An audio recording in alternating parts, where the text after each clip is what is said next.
Habari watashi wa just a nerd, and welcome to the Geekspeak podcast. Na leo, it's episode 2 of Tuko na Mgeni, and I'd like to welcome all of you and welcome our lovely Mgeni, Miss Tana Kioko. So you guys definitely see the kind of energy we're going to be having today in this episode. Karibu sana Tana. Asante sana January. Ebu tupatie ka intro Let kidogo me give you an intro kidogo. I go by many names. On the streets, they know me as Tana Banana. You know, you say that, don't just go saying that word around in Nairobi. Unless you're looking to start a gang war. Huh? Just do the banana sign. Hey, crazy things happen. So, I like to think of myself as a multidisciplinary artist. So, you know, a little bit of film here, a little bit of acting there, a little bit of music here, a little bit of writing there, a little bit of being a banana. Yes. Awesome. So Wait, that's me. but you also have very many other names, because when we met, you know, I was introduced to you as Tana the dinosaur, the sunny dinosaur. Oh, the sunny dinosaur. The sunny dinosaur. Yeah. So that's my altar, the sunny dinosaur.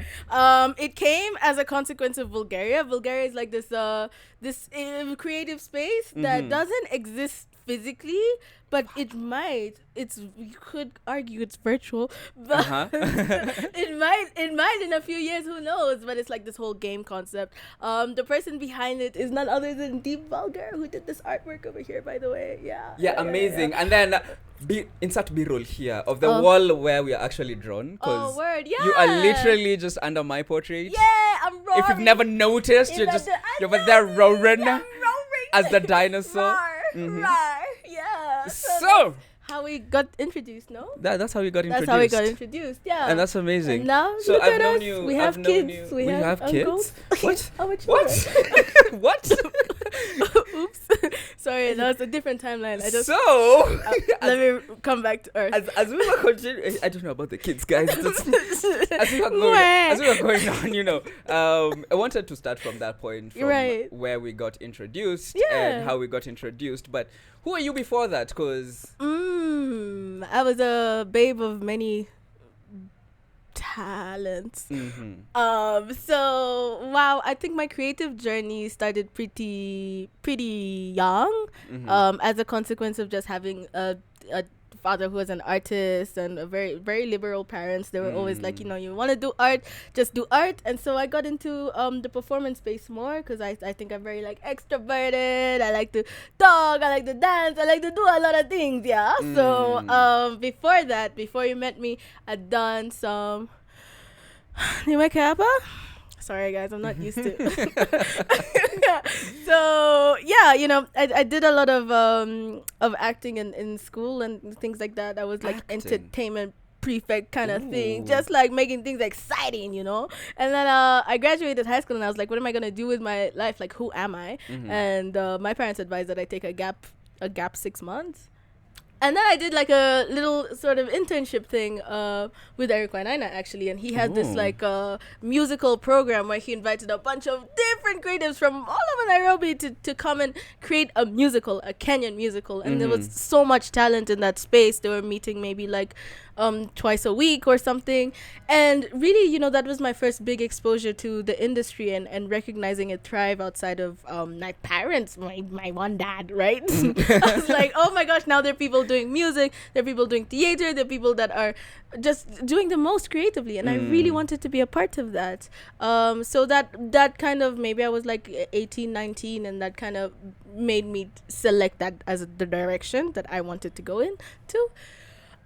So yeah, I threw a couple of events, music mostly, because I'm so big on music. I love music. I feel like music is like the soul of everything. Oh, well, so yes. yeah, right? Yes. Yeah, life without music would be so dull. I love this quote that says, music is who I am, everything else is what I do. Yeah. I really feel that. Yeah. So the first event that I did was so pro music and pro art, and it had like people from all ages, because I just wanted people to come together. What happened is I wanted to perform, and I didn't know any place that I could easily perform. So I said, hey, why don't we just put up a show then, and then we can perform here? And Eric was very gracious, and he's like, yeah, you can use our space. And I was like, okay, cool. So I pulled in like the artists that I knew. We started a thing on IG. We're like, please come through and play with us. And they're like, okay, this is weird. I've never seen this event before. I called it Jikichi for Lana Festival. What? So yeah, Jikichi for Lana Festival. So the thing about it was like I mixed and matched names with me and my different friends until it sounded artsy. Yeah, and I did that, and that again led me into the idea of collaboration with other artists and what that looks like and how it looks like to maybe participate in the industry in a performative sense, right? And after this I was like, rah, we gotta keep doing this. And then I got invited by this guy called Aroji Otieno, who's like a very good theater practitioner, right? And he was doing unfortunately that happened when COVID's like hit, and so a lot of people in the entertainment space didn't actually have the opportunity to perform, and it was hitting performing artists hard, like real hard. Yeah, bro, you couldn't do anything. It was a real bad time for creatives. It was a tough time for creatives. So he was like novel in his approach in the sense, because he was one of the early people that tried to use the virtual space to collaborate performative arts. And what happened is he did like an online show, and at the same time there were artists from I think Paraguay that were also like, you know, locked in, and so we ended up doing a virtual collaboration, and we performed in our rooms essentially. But we shared that online, and it was so interesting. I mean, we didn't really speak the same language with some of the other artists too, but that really opened my mind to understand that art is not something that's just practiced here in Kenya and Nairobi. It's everywhere. Like artists everywhere are constantly practicing and creating and looking to collaborate beyond themselves, right? And I felt so held in that moment, like in time, because it really helped me realize that there's so much more than what I knew. So fast forward a little bit, one of the people that was in the space that we created was called Maimuna Jallo. Shout out to Maimuna Jallo.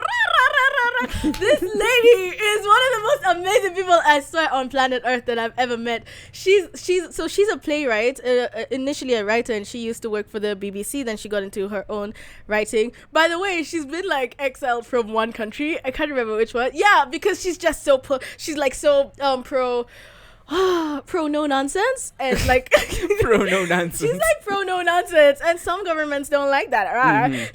But she's a journalist as well, or she was a journalist of the BBC, so of course that, you know, creates some tension sometimes. But the point is, she's really cool, and I find her cool because of her willingness to like challenge ideas and narratives through her writing, that make a society what a society is. And at the time I didn't understand what that was doing, because she invited me to do like a reading for one of the plays she wanted to do, which she changed to a film because COVID and nobody could perform plays, right?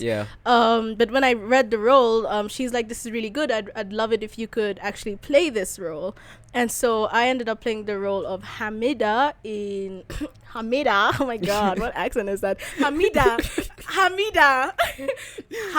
was playing Hamida. Hamida. Purr. Oh no, don't taunt me. I'll do it. Oh. Purr.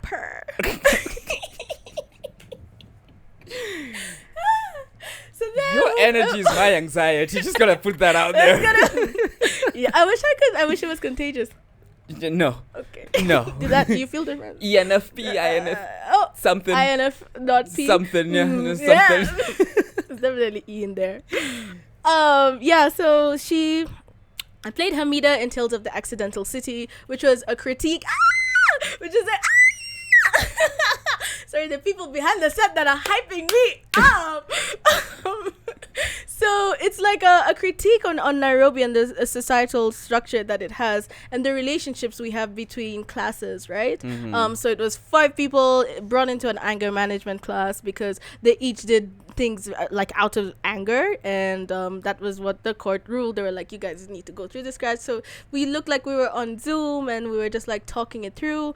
But one person, played by Eddie Kimani, was like a guy who was I can't remember too well, but he worked for the government, and then there was somebody else who migrated from the coast to Nairobi. There's somebody else who migrated from let's say Nyeri to Kayole. Like there was so much going on, right? But these people from different classes came together to talk about their problems, and so the way it was written made you really empathetic towards what other people are going through. And the resolution at the end was so funny because even the anger management teacher anger management lead, what do you call that? That guy played by Wakia Mazenge. She was like she gets angry in the film, and it's so ironic because she shouldn't get angry as an anger management teacher. Like you should be able to hold space, but it was in a sense trying to put you in touch, I think, with your emotions and to not just like suppress it. And for me, that's what that film was, like an acknowledgement of the kind of messed up things that people experience, maybe in Nairobi, but also maybe it's a consequence of living in cities, and globally right now there's a lot that's going on. And so I think it's important that we allow ourselves to acknowledge all the feelings, even the angry ones, because that's sometimes how change happens, right? So anyway, I do that. Now through my Muna, shout out again! I meet this other group of creatives. Well, I don't know if I can even call them creatives. These people are like pioneers. I swear to gosh. They're pioneers of the creative space on a global scale. Let me tell you about them. Shout out to Poppy Spowich and Geraldine Help and Kat Lego Kolonyale Katspil. I know I massacred your name, so I'm just gonna say Kat. And who else am I forgetting? Dean Atger. Oh my gosh, yeah. These people, they created this space called East African Soul Train. So that's actually a concept that they did way before I was even into the arts in 2016. And there was like a choo-choo train that goes through like Nairobi, up into Tanzania, up into Uganda, I think. And the point was to bring creatives and to create along these train tracks. And some really crazy creatives were there, like Blinky Bill was on that. Jojo Abbott, like there were a couple of creators that got to grow with that space and what they did. But of course, like during the COVID year, maybe this was 2021, people were still COVID-y, and they were trying to create a virtual representation of what that could look like. And I think a lot of creative communities were doing that now, right? It was more common to see them trying to tap into the virtual space to maintain their audience, like to engage it. And so what they were trying to do is like foster that sense of artistry and collaboration across borders and see how that could work. So, I mean, part of these people aren't even based in Kenya anymore. Some of them are in the UK, some of them are in Botswana, some of them are in... Actually, yeah, it's mostly the UK. Wow. No, Germany too. Wow. Okay, so okay, yeah. You gained a lot of experience through actual experience. Like right, experience through experience. Experience through experience. And that's how you've been consuming and being in the art space. Relating to the art scene, yeah. Yeah, so is this something that you studied for as well, or... No, not particularly. I mean, I tried to study film in USIU. It was tried. I tried. I really got to the end. But I think film is such a different discipline from the kind of work that I was doing, honestly. It wasn't as technical. It was technical at some points, but it never felt like something you could necessarily teach.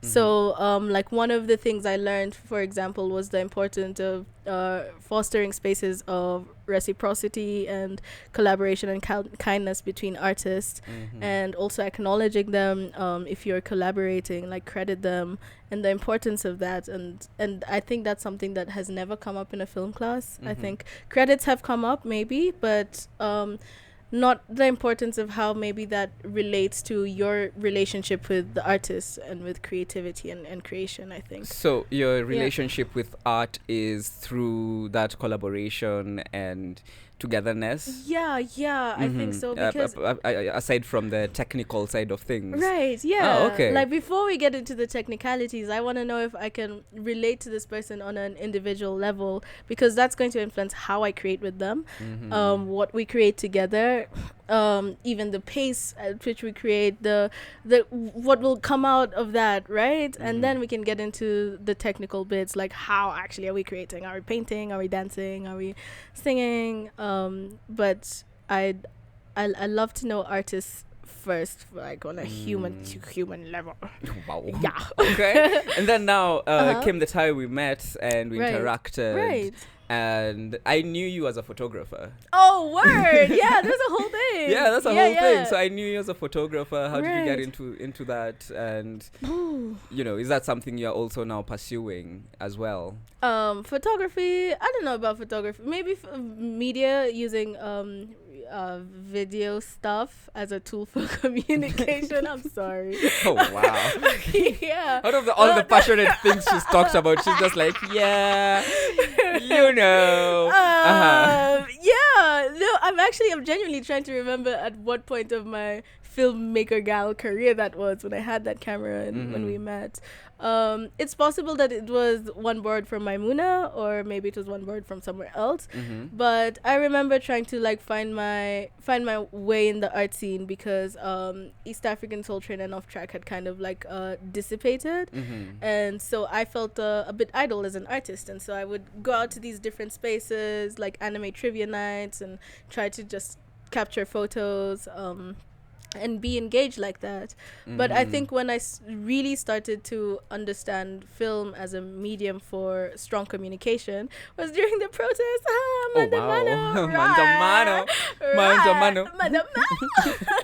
Because I really did have my camera then, and it was crazy because I just wanted to capture everything. I thought it was such a novel moment in Kenya's history, and I was like, I'm going to capture this and show them to my kids, and their great grandchildren will be like, oh damn, we had somebody up the lineage that caught this content.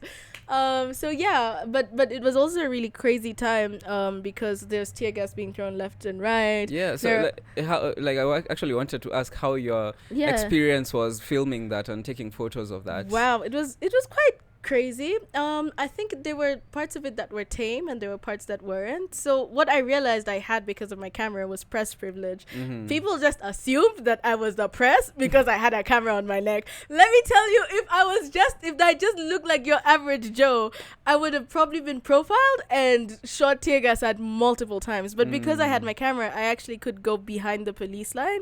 And so I had this ability to just go like left and right and oscillate between the two worlds and the two communities that were essentially like, fighting against each other's ideals, right? And it was just so trippy because at some point I'm empathizing with the police because they're like laughing about it somehow. I remember in the beginning, like it was kind of like a jokey thing. Like it felt like we were playing tag, honestly. Like people would run across one street and then it would be like, oh, Ako, and then you'd run the other way and they were like, oh, it didn't feel crazy. And then it actually got crazy as tensions like rose, right? Yeah.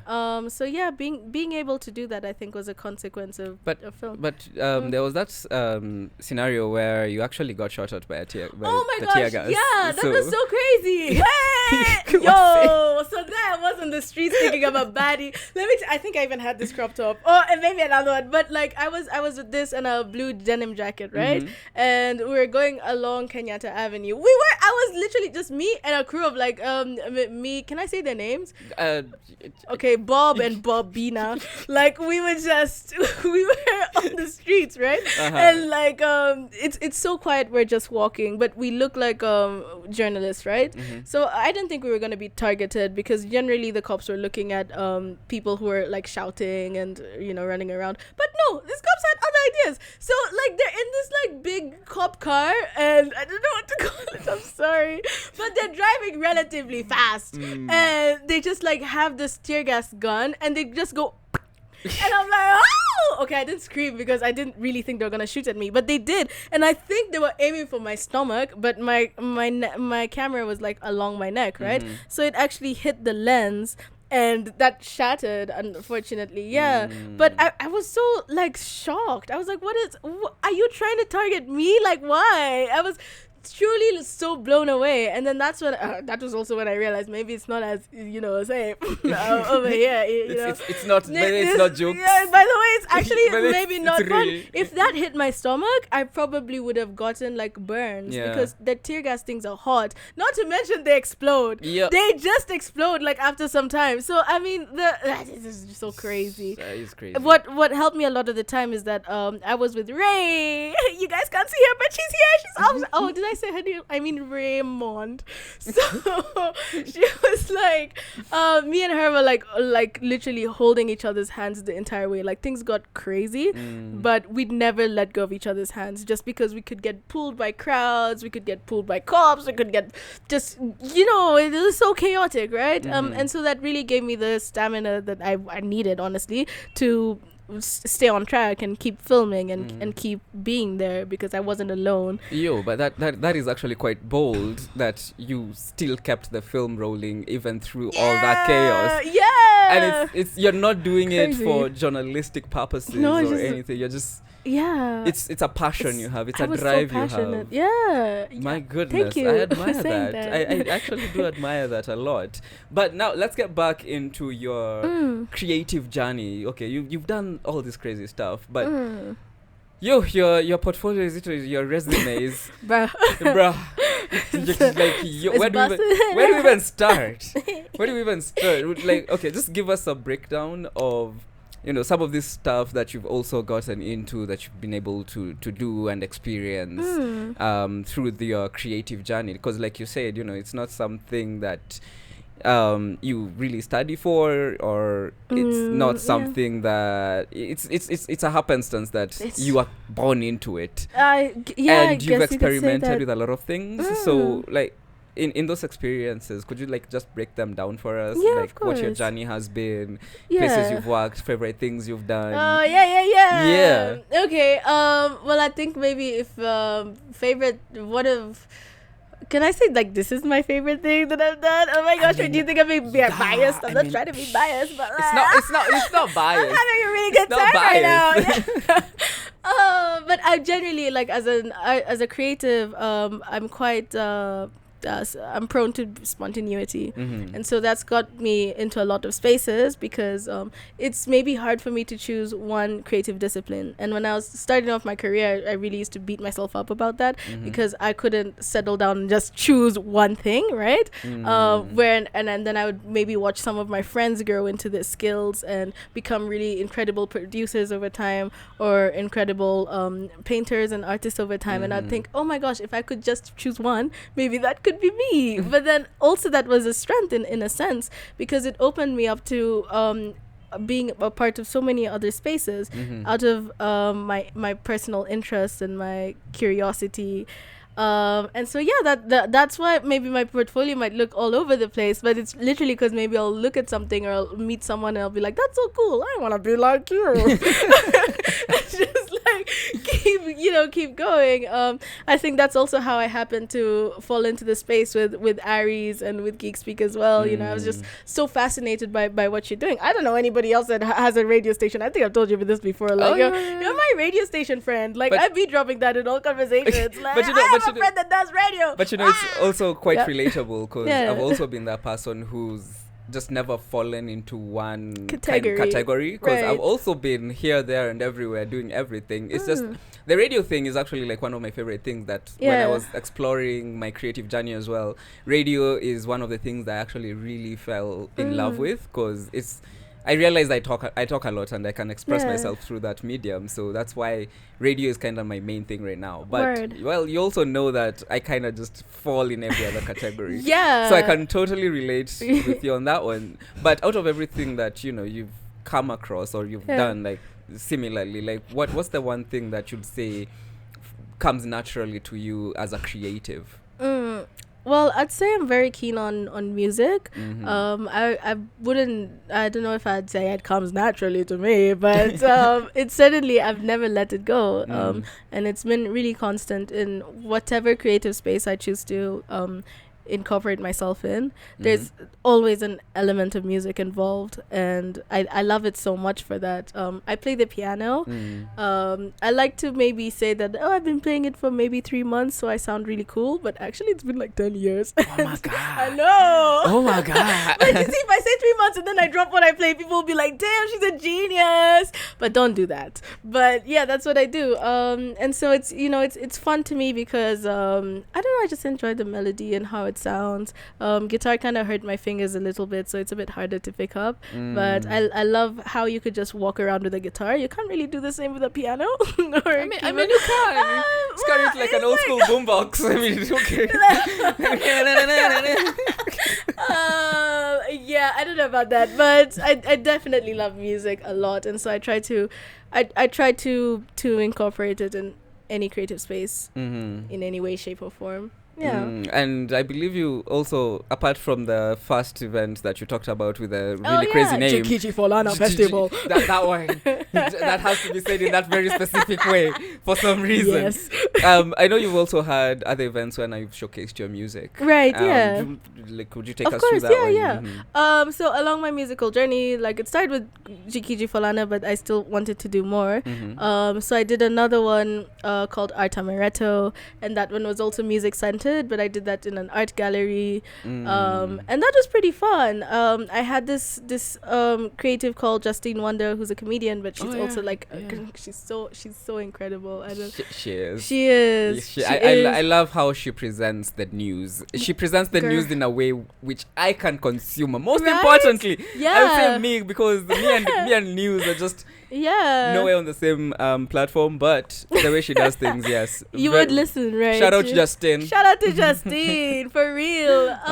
And that's the kind of thing I wanted, so I was like, I remember hitting her up on IG and be like, hey, I have this show. I was so starstruck, and I was just like, please, could you please maybe MC for it? And she was so supportive. She's like, oh yeah, for sure, and I also met a bunch of other creatives that just wanted to express themselves. There was this 11-year-old girl who did poetry, and I think I can't remember what her piece was called, but I just found that so powerful, and I played the keys. At the time, there was this girl in my apartment called can't say her real name. Bobette. Bobette, and we ended up playing a piece together because she also played the keys. So that was really fun for me. Last Halloween, I did one in A Year's New Soul Cafe. Get there today. Yeah. They're like really supportive on the art and also neurodiversity. So I went there and I hosted a thing over Halloween. I just invited a few friends and family, and I played for them. But what was different about that from the other events that I've hosted is that I was centered in that one, right? In everything else, I've always tried to involve other artists to, kind of just like create that element of togetherness. But this one was mine, and I challenged myself to carry a show for 3 hours, and I did. Yeah, it was crazy. I was like, what am I doing? Yeah, you guys, it must be nice to be an extrovert. Yo. You just decide to do things, and you're like, call people, book a location, do it for 3 hours straight. I just felt it in my soul. Wow. I gotta try. But it was fun, and that opened me up again to performing live more often, because I was like, if I can hold a space for 3 hours, maybe it's not as scary as I think it is. And so I did another one at the beginning of this year called Sana Connect, which, by the way, is trademarked by someone else. Yeah, so Sana Connect can never exist again, bro. It was the first and last. What, did you get hit by a cease and desist? Oh yeah, there was another artist. What? Did you get hit by a cease and desist? Cease and desist. A cease and desist. Oh, like, don't use our name anymore. Yeah, definitely. I mean, it was another artist based in the coast that had the same concept, actually, which was so surprising. It wasn't just the name; it was also the concept. That was so similar. Music, poetry, dance. They had like 20 artists. It was crazy. So this guy I was like, oh, of course he thinks I'm after his name than after what he does. But I didn't know at the time. I just wanted to create something beautiful. Yeah, she was just an innocent girl. I was just an innocent babe. So that's what I did, and that one I think was I'd say it was the most beautiful one that I've done yet because I had all my industry experience with this one, and I was really intentional about it. I think in the others I was quite it was quite haphazard. It was just like passion, I didn't really know anything about event planning like that. But now I had a few years of experience to my name, so when I put it together I thought it out, and I think it was so wonderful. Like I met people there, and some people came up to me and said, oh, this is so great.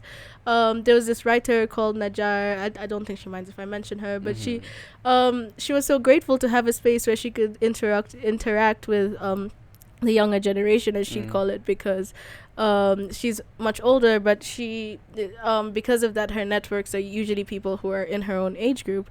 And so part of the things that came out of that was that collaboration between the older folk and the younger folk, kind of like knowledge sharing, which is doesn't always happen as often. Maybe I think it happens with like your parents by default, but to find spaces that maybe curate that kind of environment was a rare thing for her, and so she really enjoyed it, and I was so touched. Yeah, that's amazing. Yeah, that is amazing. And she's an artist too. Like, she's dyed her hair white. She's so iconic. Yeah. We'll definitely have her sitting here at some point. Word. She'd be so open to it. Awesome. And so, speaking about this experience and all this kind of stuff, I've also, since we met, I've seen you working on different projects in very different cool spaces, like Ulian Tata, the Tsunami Studio. Yeah. I've actually, I'm quite impressed by your creative journey and the spaces that it's taken you to. So, I mean, those two studios are kind of very similar. Would you like to give us kind of an inside look? Let me tell you what goes on in there behind those closed doors. Don't quote me. No, but I mean, they're both animation studios. And what's crazy that I learned, the director of Freehand Studios, or Pungulupa Productions, which is behind Uli and Tata's African Nursery Rhymes, co-founded Tsunami Studios with the director of Tsunami Studios right now. So it was really beautiful that they created this thing together, and then he branched off to do his own thing. The other director did their own thing. So I still kind of felt like I was part of like the same club, but maybe different rooms, across the different parts of the city. But Geekspeak arigato. Yeah, honestly, it's giving Geekspeak arigato. Like, so I love that. How I fell into the space. I feel like I should just drop this journey because it's such a beautiful story. But my friend Victoria Dufo, who I hope you have here one time too. Shout out to you, Dufo. I was jobless at the beginning of last year. I didn't have anything to do, and she mentioned me as a reference to Tsunami Studio. She's like, I know this filmmaker babe, she's doing her thing, I think it could be beneficial for her to be here. And that's how I got invited into the space, and I was like so grateful for it. But then I was able to be there and actually try to like learn like a different kind of animation studio. So their workflow is quite different from what I understand. Like Freehand maybe has 20-30 employees working a production line for making animations, right? And Tsunamis maybe just has like 5 maybe 10 people, or maybe more. They're not always in the studio at one time. And they're not always working on like one project. Like there's always different things going on. But I would say like what I loved about Pungulupa was like the journey, and the reason why they decided to create Uli and Tata is because they had kids, and they were like, oh, we want them to watch animations, but everything they found was like either Congolese or South African, or they were like, why are the animations from Kenya? Like for like low-key hiking, this is annoying because we want them to like know their culture. And so that built the foundation of their decision to create Uli and Tata African Nursery Rhymes. And Uli and Tata were actually kind of nicknames that they gave them, and they created that. And I always found that so powerful, because they worked hard. Like they would pull in like maybe very effective 8-hour shifts. Like 8 hours for me sometimes could actually maybe be 2 hours, and then like the other 7, we don't know what happens in between. Gallivanting. But I recognize they were so intentional about how they spend their time, and that blew my mind, because I was like, oh my gosh, you're doing this for your children. Like that's the sweetest story that you can just wake up and be this effective, because you want them to grow up in a world that they can relate to. So yeah, that is very beautiful. And I also wanted to incorporate some of those qualities in myself, of course. So I hope they rubbed off on me. I don't know, but we're gonna see. And then like later on, I go and I work with Tsunami Studio, which it's not as intensive. Like I remember the timelines that I was given with Pungulupa were quite different from what I found in Tsunami. In Tsunami, it was largely based on the flow of the other creatives in the room, as well as it happens in studios. But most of my work was centered around video editing, and so that was dependent on the video shoots and whoever had shot content before and how I was editing those. Whereas with Freehand, I was doing a lot of communications work as well. So maybe reaching out to universities and being like, hey, do you guys have interns that you want to, come and transition into the space? We would go on research trips. One time that was the first time I think I went and traveled around Lake Victoria region, Eton. I'm sorry, there were like 4 locations and I only remember 2. Wow. I know. Okay, but the gist of it is what I'm getting is that for the nursery rhymes, they actually visited the locations. They did, to get it first-hand information from right. where the songs originate from. Yeah. And that is amazing, because I also like that guys in the space right now are being Thanos. It's like we are not finding the things we want for maybe us to consume or our children to consume. And they're just like, I'll do it myself. And speaking of that snap, we're going to jump into an ad break. Let's get a word from one of our sponsors. And when we are back, she's got a Tana Kioko. She's going to give us more information about her creative journey and places she's worked in. I know there's a lot more projects and space. It's a whole stack. It's a lot. It's a whole stack. When we get back, we are going to jump right into that. But right now, let's just hear a word from our sponsors. Catchy, anime fans, tired of scrolling endlessly for much that never arrives? Welcome to Arigato, Kenya's first and only physical anime shop. You can find us along Tom Mboya Street, opposite Super Metro Stage, Apple Stage ya Matatu za Kiambu, Hotel Salanka Building, 2nd floor, room 206. We've got everything your otaku heart desires, from authentic katanas to limited edition figurines, dope kimonos. If it's anime, we've got it. Whether you're a shonen warrior, a mecha pilot, a kawaii collector, this is your paradise. So why wait? Pull up to Arigato, where anime dreams come to life. And welcome back to Tuko na Mgeni episode 2. Na kama kawaida, today we are joined by the really amazing creative umejita multidisciplinary artist. Multidisciplinary artist, Madam Tana Kioko. That's me. Alafu hapa nimeshikilia script flani imeandikwa The Story. Chapter 1. The beginning has begun. So what is this? What am I holding? What am I looking at? Just like to start by saying I wrote this when I was 12. Okay. What? Yeah. I found it in the back rooms, and I said I want to bring this with me today because like this is so iconic. Like when you find writing when you're 12, and I printed it and everything, so I know it was important.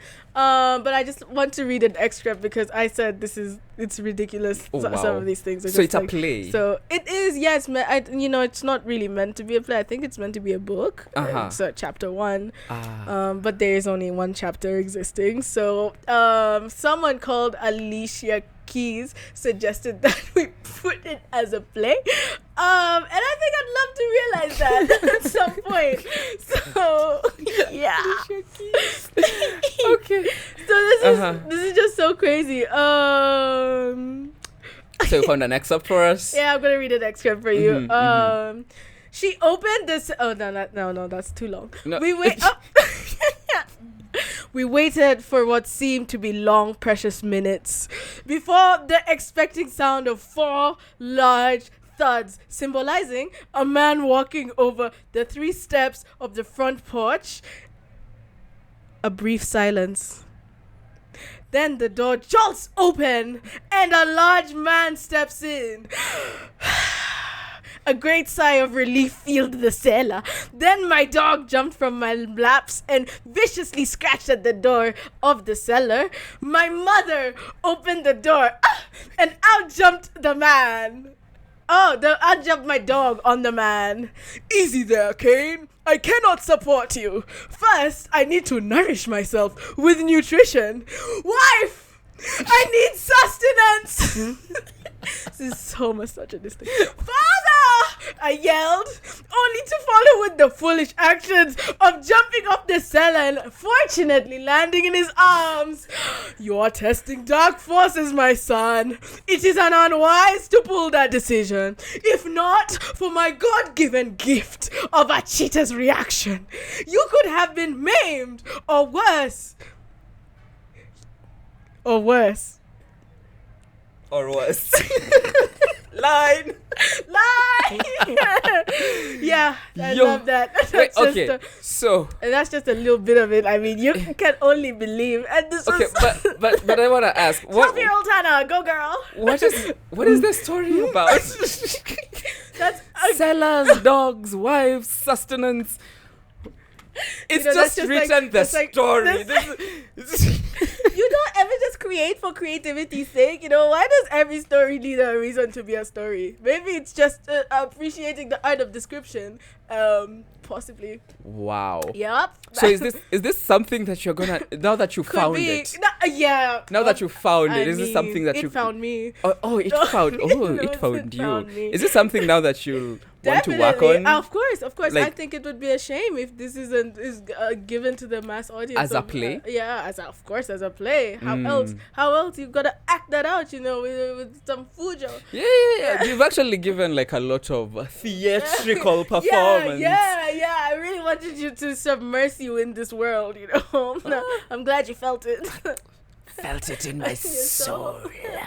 Especially when the dog jumped and scratched viciously on the door. Gotta love that dog. The dog is called Kane, by the way. Yeah, but could be a Kane Corso. Who knows? But this is the most vague title and chapter I've ever seen. I'm sorry. This is called the story, and chapter 1 is called the beginning. This is somebody who's trying to understand what it means to write. Let's remember that. At 12 years old, but that's dope actually. Yeah, I think so too. You're into theater by then? Probably maybe at school. I think. Yeah. Okay. Yeah. I mean, you're welcome. That was an interesting way make to. Make sure you credit me, And I thought you other creatives out there, you better not steal my content, I'll be looking for that. Don't steal this. That story. Don't. I know my lines when I hear them. Don't steal the story. Me, I know what I talk about. Don't steal the beginning of the beginning chapter 1. Just don't. Don't do it. Don't do it. What a way to come back into the show, Tana Kioko. Yeah, that's me. Remember that name, Tana Kioko. So we've talked about your experience in so many various different spaces, so many different places. And now let's jump into the 181 others that you have actually done. Yeah, those. So we have a couple of other spaces that I see that you've worked in, and I'd like you to. She gave me a very long list. So instead of me mentioning them like one by one, I just like you to Let's see what. Give us a story about them. I think we've covered East African Soul Train. We've covered Vegan, Pungulupa, Uli and Tata, Trust, Tsunami Studio. We haven't covered Yali, but there's Positively African, which is part of Tales of the Accidental City, which I did a writing series called Nairobi ni Mimi. There's Art Exchange. That was the first time I left the country. I went to Rome. It was crazy for an art residency. Yeah. Actually, we're gonna put a pin in that so we come back there. There's Eric Wanaina, we talked about that. I ran out of fingers to count. That's okay, we can use those. Then socks. There's Sana Connect, the Arto Mereto, Stand Up Shout Out, which is a really nice wildlife conservation group. Yeah, they're super dope. Cheetah Conservation Botswana, shout out. Music and Minds. Oh my gosh, how did I forget about Music and Minds? That was like, what is Music and Minds? I thought you'd never ask. I'm asking. Let me tell you about Music and Minds. That is honestly what started me performing live in Nairobi, like musically. Before that, I just kept to myself in my little artist cocoon. You know, I played by myself in my balcony in my home. Little artist cocoon. No. No, but that was different. We were going to different places in the city and playing together. Like, I was in a band. What? Do you know who made up that band? Let me just drop the name right now. Deepa Connection. Whoa. Formerly Bogey Connection. Yeah, those guys. Well, they're really homies for life because they held me like this. Like, I was a nervous little kid. I was like, I don't know if I want to perform live. You don't make it do this. And they were just like, babe, you got it. Until you seven, you chose the keys. You're here. You're in this space right now, and we believe in you. And I really felt capable as an artist. Sometimes I'd feel so nervous about describing myself as a pianist or a musician because I wasn't confident, and they just like gave that to me. They were like, they had my back. They're inviting me to different shows, and so we create this thing called Music and Minds, which is a mix of Nafsi Huru and other people, Deepa Connection as well, but it's mostly people that had different collectives that were trying to create this space where we were using music and we were using music for mental. My brain just did a. It just did that. Buffering. Check the Wi-Fi, please. It's like, is the Wi-Fi connected? When my brain cells come back, please. Yo. It happens. It does, yeah. Yeah. So making music, but for the purpose of talking about mental health and to really help people, really talk it through, because that's a serious challenge. It's just not taken seriously as much in African context. Maybe, I don't know. I can't speak for other African countries, but in Kenya, it's not always on the forefront of people's minds, right? But it's so important that we discuss it. So we were trying to use music to like lay the foundation of the space where you could bring up those conversations. Musafiri himself had he was the partner in that time, had a background I think in the military, so he knew what it felt like to be to deal with those challenges, and he really wanted to help people get out of that. So it was so beautiful. We'd have like drum circles, we'd do like some exercises, some meditation, some yoga. It really just depended on the vibe of the day. And we were trying to build a community that wants to openly talk about these things in the process of making music. And it's why one of the reasons why I fell in love with music again and again is because we'd play songs and everybody would just sing along. Like we'd play a standard beat, maybe like this for the musicians, like a 2-4-6 progression, and then we just we'd just keep playing that and then sing different songs, like different Kenyan songs, and go through it for maybe 30 minutes. And I honestly felt so happy after each Music and Minds day. Let's just call it that. We did it maybe once a month. We started doing it at our Wonder House, shout out, and then we branched off into different places in the city. We did one at the art gallery. We did one at that place, you know, that those one people. With those people Apple, your place, your place. This is how your place. Yes, this is how. Your place is our place. Your place, by the way, place. It was our place. Wow. Yaki bado hujakumbuka? No, imagine. I can't. Let's move on. Moving on swiftly. But that was Music and Minds. I had a really lovely experience, and it brought me out as a performing artist, as a musician, and it laid the foundation for that. Could we go through the other things? I kind of forgot. Yes. Let's talk about Rome. Let's talk about Rome. So, another reason why I love Maimuna Jallow so freaking much is because she introduced me to this program called Art Exchange. Art Exchange is run by CISP, which I think is like a maybe Italian organization, I don't know. But they were trying to create global North and global South collaborations, right? That just means maybe European countries, countries in North America, the Northern. They're not, so what came out of that is collaborations between artists from East Africa, going to Italy to do an art residency, which is like a program that it varies from residency to residency. It could be 2 weeks, it could be 2 months. You bring artists to a space and you let them create, and different residencies have different goals at the end. But for us, we wanted to create a performance after our time there, and so we were given different mentors depending on what field of performance you're at. I was with Maimuna's group where we were doing performative arts. There was another group that was with a guy called Paul who was doing photography and videography, who, by the way, I met now again like last year, but even this year, and he's doing a lot of he's still doing amazing photography. You should check out his page. What's his page? You forgot. Quaint photography. Okay, Yeah. He's very big on like capturing moments in the creative scene here, which is why I like that. But yeah, so he was doing another one. There was a guy called Xavier who was working with visual artists. They were just like different groups, right? Some of the people in this are like Liboy. Liboy was there. Wakim Zenge was there. Yep. I'm so sorry. Don't hate me if I didn't say your name.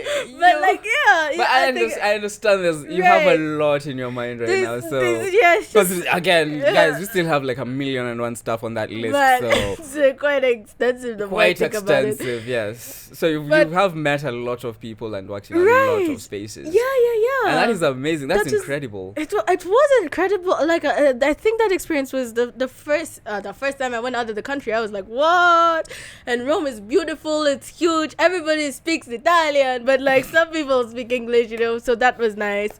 And we were performing in this art gallery called the Palazzo Merulana, which is like some really old building, but I'd never seen an art gallery that big. It had 4 stories. What? And it was just art. That's amazing. It was incredible.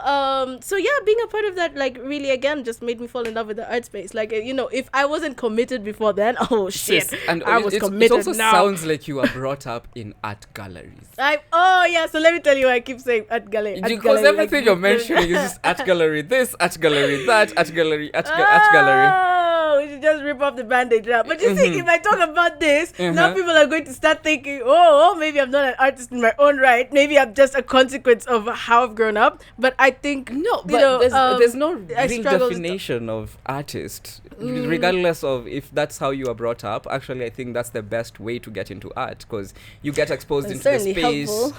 Yeah, you get exposed into the space. You get exposed to different art forms, different artists. Right. Yeah. So if you are adopting like certain art forms, it's not because you're ripping them off. It's just an influence from what your life has been. I've experienced. Yeah, so it's not a rip-off or knock-off or anything. So never feel that, please. If I won't. But if I get a comment that says that, I'm going to go back to this edit and then I'll replay it a lot and then I'll go to bed listening to it so I can remind myself of it. Anyway, so my dad had an art gallery, the Kioko Art Gallery. I think it's known more maybe by visual artists. More so than had events there. Oh, dope. No, stop. Yeah. For real? We didn't even know each other. That's crazy. I have your dad's card there. Oh, crazy. You have his what? I have his card, business card. Because I actually met him and we had some discussions. That is, yo. I look more like my mom. That's why you didn't know. Okay. Explains a lot. My mom took all the genes, but I took all her genes. I don't know. But yeah, so because of that, like having him as my creative mentor for like most of my life, it also influenced like my love for the arts, right? Because he's somebody who respected art so much. He helped build the atmosphere here in Kenya, honestly, to help promote that and help people take it seriously, because as we know, it's a real challenge to get people to love and appreciate art here, even though it can be a really big contributor to the economy. I think if it's like properly supported, right? So yeah, growing up around that, of course, had me respect art as a discipline. It just came as a consequence of that, and I didn't see art as something limiting to one's career, because again, the reason I am where I am is also because of like his choices to be an artist. I am like a direct beneficiary of that. That paid for my school fees, that paid for my good nights out, it's art that did that. So I strongly believe in it, and I think when I mention art gallery, it's a Kioko art gallery, but then I don't want people to start I just but yeah, that's why I'm so familiar with those spaces. And I honestly feel at home when I'm in spaces of art. One of the biggest shockers was like trying to find that space for myself, and I think it's another factor that led to me creating my own events, is because I wanted to recreate that feeling of being surrounded by artists.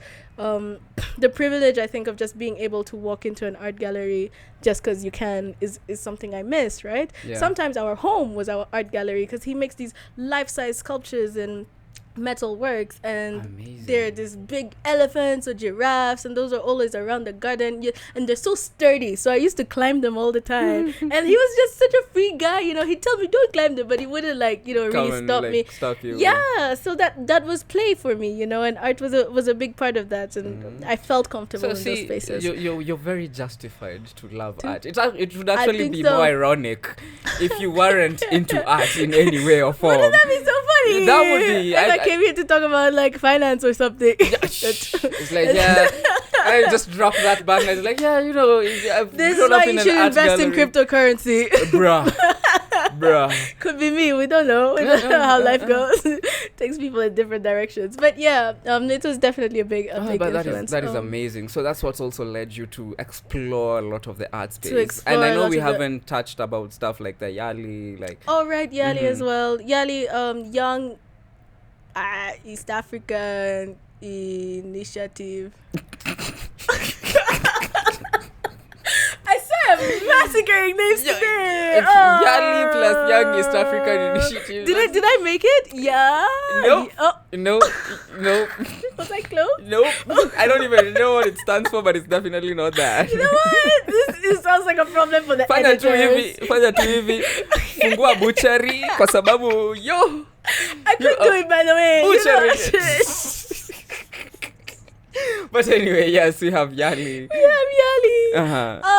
So Yali is this thing. It's almost like a fellowship, really, and it brings like youths together from all across Africa, and they try to just teach them leadership skills. But most of these people are leaders in their own fields. At least that's how I like to think of them, or people that are involved in projects or work that's actually benefiting, that has a social impact in different communities and their spaces. Why I loved Yali so much is that I got to meet.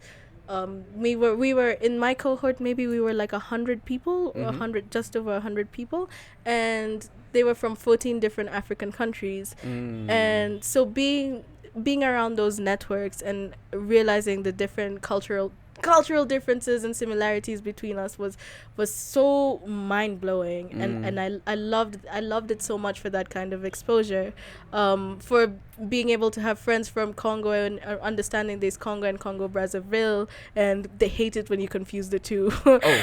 Don't do that. Don't do that if you want to have friends. But also hearing the melody and rhythm of how it sounds when somebody's mixing Swahili and French, because they had French influences. It was so beautiful to be able to have that. Meeting people from who are involved in Zanzibar's tourism market, and learning that Zanzibar is like not that big of a country, and you could walk from one end to the other in a day. Yeah, you can actually do that. It's crazy. There's like learning about new countries that exist, so they're not new, but I just didn't know them. But like places like Djibouti and Djibouti. Oh my God, were you there? Because the amount of Djibouti jokes that we had in our oh my gosh, we really did Djibouti diary. Not gonna lie. Djibouti did it. Yeah. But actually, we are very mature on this show. Very mature. We are adults. We are grown humans. Yeah, but like some of them, the person I met a few people from there. I think I met 3, but one of them I remember was particularly wanted to become a doctor for mental health, because there's only one therapist in all of Djibouti. What? Yes. Can you imagine how overworked they are? There's one therapist in the whole damn country. Like, it's crazy. It's actually crazy. And so you really start to realize that there are African nations that are living different. Like they are not, maybe we don't always recognize it because we live here, but Kenya also has a lot more privileges than some of our neighboring nations. And so being able to be in rooms where you can have those exchanges with people from there and also keep those networks and be able to grow in your individual spaces, but also maybe if you want to collaborate later, you can, and you can actually contribute to the growth of these countries' economy. That's what Yali was for me. And recognizing that some of these people are your age mates. Holy shit. Some of them are younger than you. Holy shit. Some of them are much, much older than you. Some of them applied 9 times just to be in the same room as you. It's crazy. What? Yeah. It's quite competitive, but also very fulfilling, I think, because now I understand a lot more about the relationships that we can have between Kenya and other African countries. And I think it's very difficult. Sometimes it's easier to collaborate with people in European networks or American networks than it is with somebody who's just across the border from you, because transport from African country to another, it's expensive. Flight tickets are really expensive, you know, compared to maybe going somewhere in Europe, which is weird, right? Wait, it's more expensive to go from Kenya to another African nation than to go from Kenya to Sometimes, Europe. You could pay something like maybe 60 something K for a flight ticket to South Africa and end up paying something like less to UK, you know, or something, or about the same, which doesn't make sense because they're like, it doesn't, right? So it's beautiful that I could be in a space where I got to communicate with people who I otherwise might really struggle to in any other context. So that was Yali.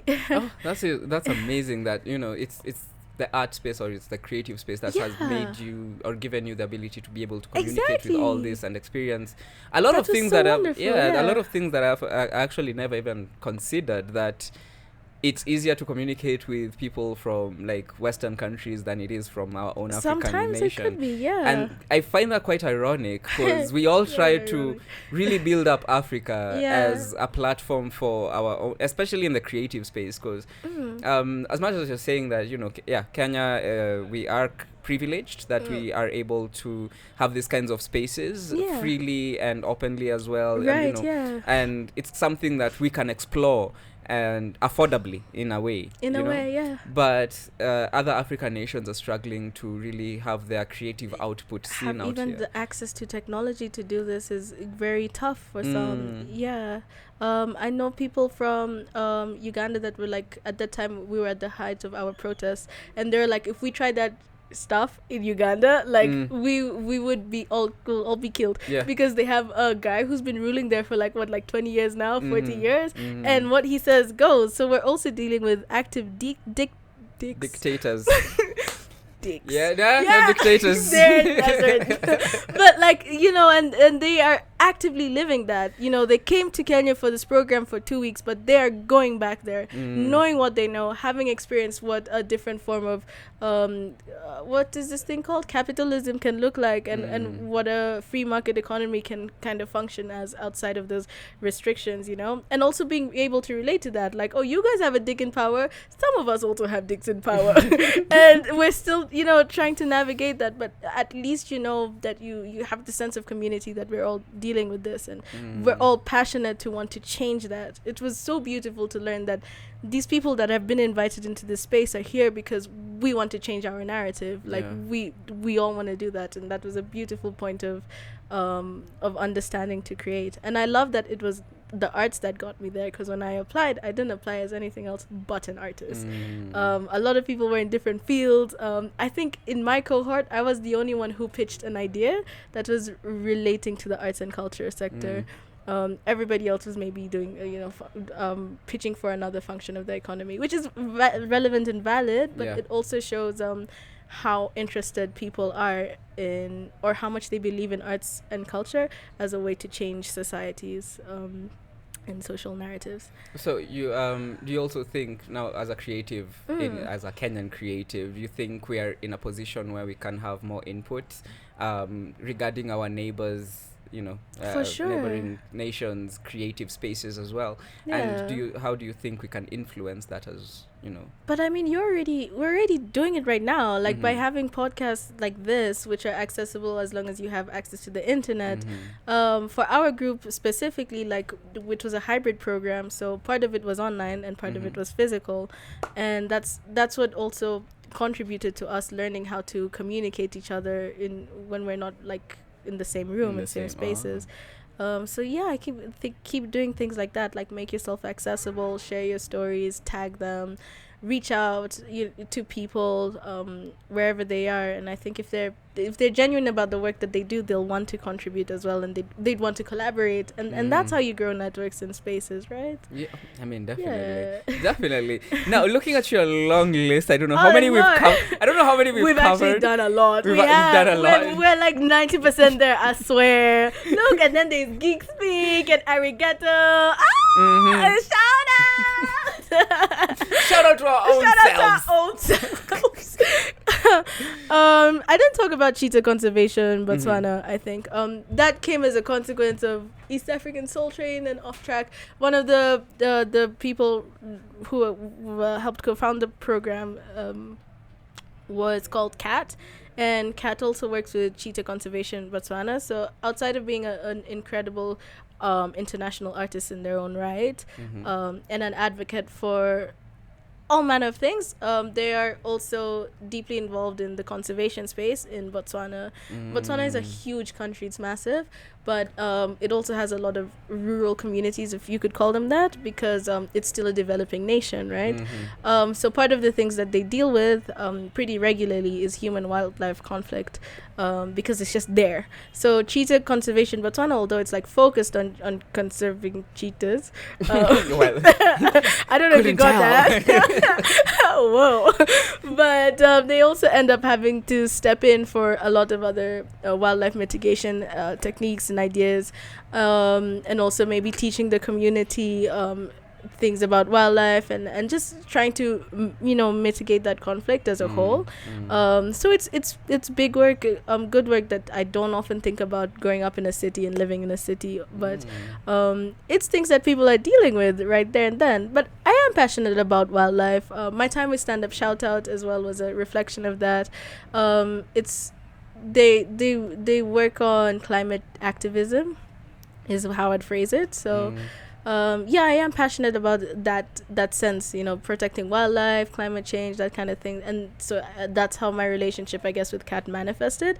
And one of the challenges they have is documentation of like what's happening, because like it's rural and they don't always have the technology or the gear to do that. And so I came in to kind of try and bridge that gap. So even though I work in Kenya, maybe it's easier to get somebody, which is a whole other thing. Like sometimes it's easier to get skilled work from outside of the country than maybe it is to get from inside the country.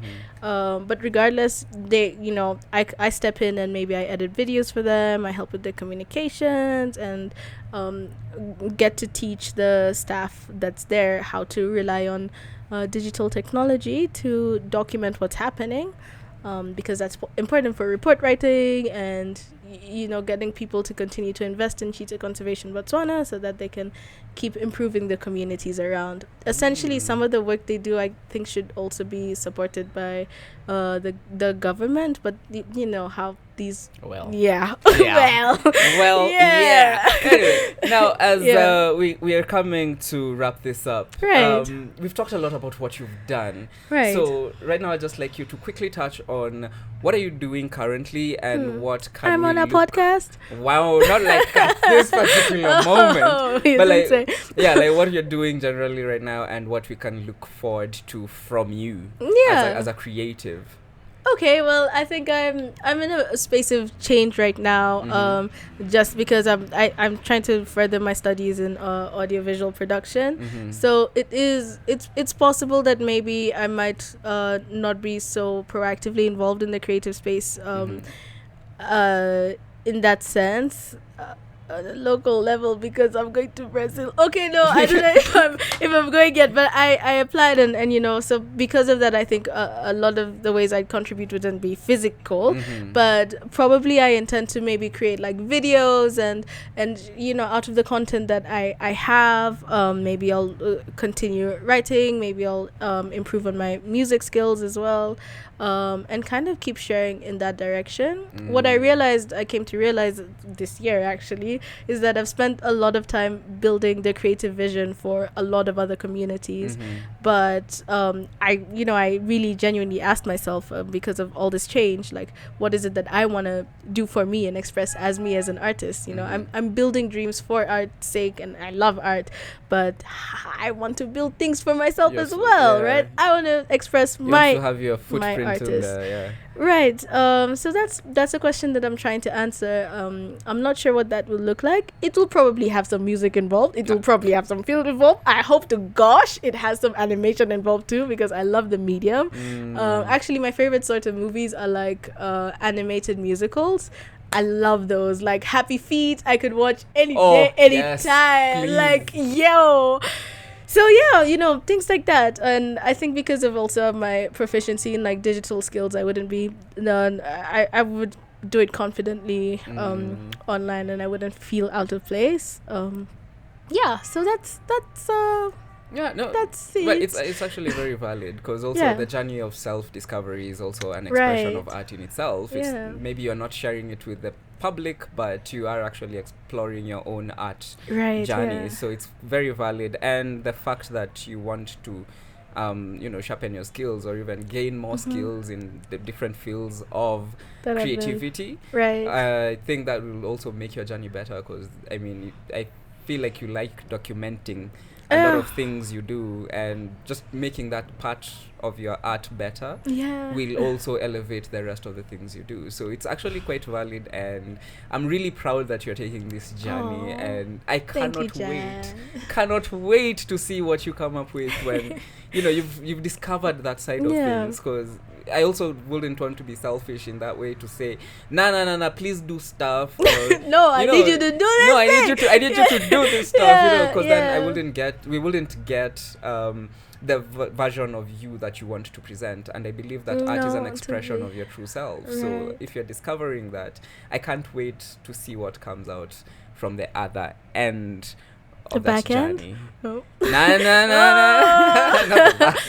I mean, thank you for saying that. I don't know if you know, but you're also a big contributor to my blossoming of finding my way in my creative space, because you gave me a an avenue to do that through Geekspeak. I remember writing for you like for the platform for 6 months, and you're just like, just write whatever. At no point did Jan tell me, Tana, this article of yours, take it down. It doesn't vibe with no. You're really supportive of creativity in whatever shape or form that comes out of, and that gave me the freedom that I needed to learn and explore. You introduced me to other spaces, Akina Abudu, shout out, alright, Philomena back there. And it's it's so helpful, I think, when you're trying to discover yourself as an artist, to have somebody that is also holding space for you in a non-judgmental way, and is also creating avenues for you to grow at the same time. I'm so grateful for that. I'm honored. I'm very honored, and I'm happy that I could contribute into your creative journey, because it's been quite incredible, as you guys have heard. She's done incredible stuff, amazing stuff. You've worked as have you. Yeah, but you've worked in so many other creative spaces that I've just been an observer or a consumer of, and you've actually had your touch in there somewhere. You've had your little magic in there.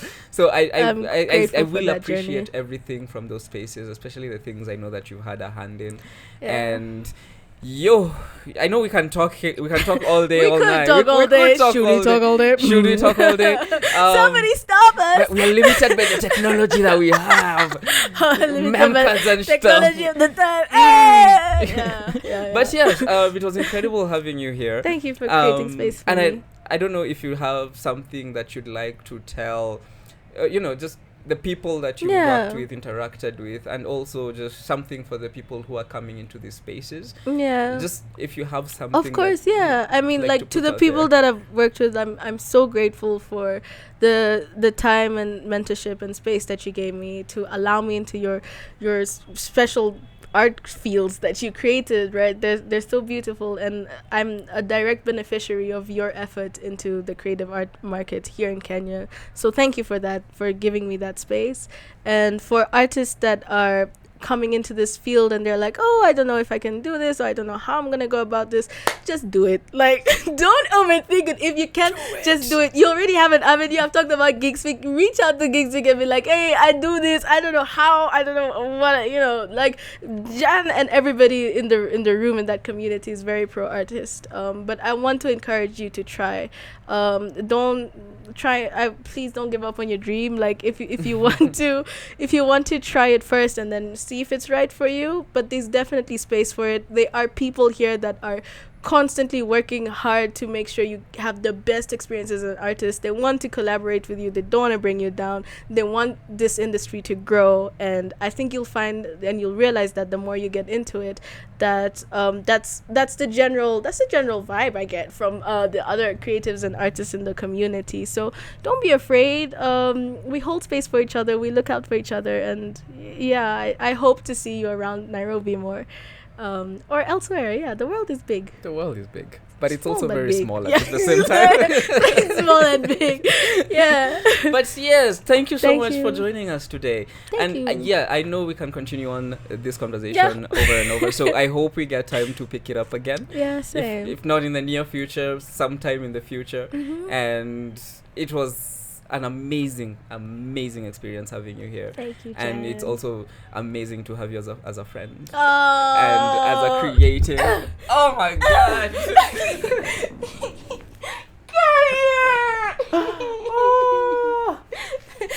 Love it. But Sorry. anyway, asante vizuri, because this has been Tuko na Mgeni, and today we were joined by the one and only Tana Kioko.